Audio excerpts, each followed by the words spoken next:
আজকে আমি গেটআপ নিয়ে নিয়েছি কাঠুরের। এই কাঠগুলো কেটে আজকে আমি আম পোড়া করব। কাঠগুলো কেটে আমি সুন্দর করে সাজিয়ে নিলাম একটি মাটির পাত্রে।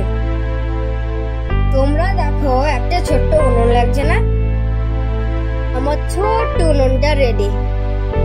এইবার উনুনটাতে আগুন জ্বালিয়ে নিলাম।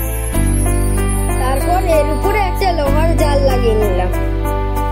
একে একে কাঁচা আমগুলোকে ওর উপর সাজিয়ে নিলাম। একে একে আমগুলো ভালো করে পুড়িয়ে থালার উপর তুলে দিলাম। গরম আমগুলো একটু সাবধানে তুলবে।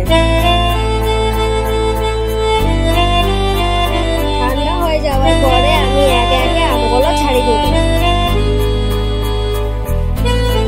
কি সুন্দর আমগুলো, মাখনের মতো লাগছে।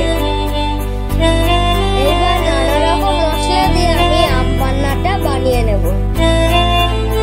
আমি আম পান্নাতে কি কি মশলা দিয়েছি চলো এবারে তোমাদেরকে বলি।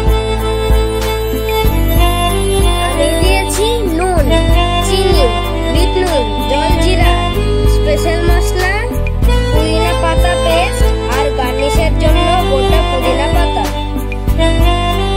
গরমে আম পোড়া শরবত খাওয়া শরীরের পক্ষে খুব উপকারী। আম পান্নাতে আমি এই মশলা দিয়ে ভালো করে মিশিয়ে নেব।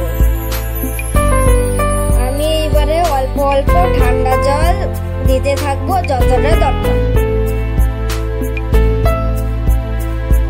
আগে গ্লাসে আমি কয়েক টুকরো বরফ দিলাম। তারপর গ্লাসে সুন্দর করে আম পান্নাটা ঢাললাম। সেজন্য আমি উপর থেকে পুদিনা পাতা দিয়ে দিলাম আর একটা লেবু স্লাইস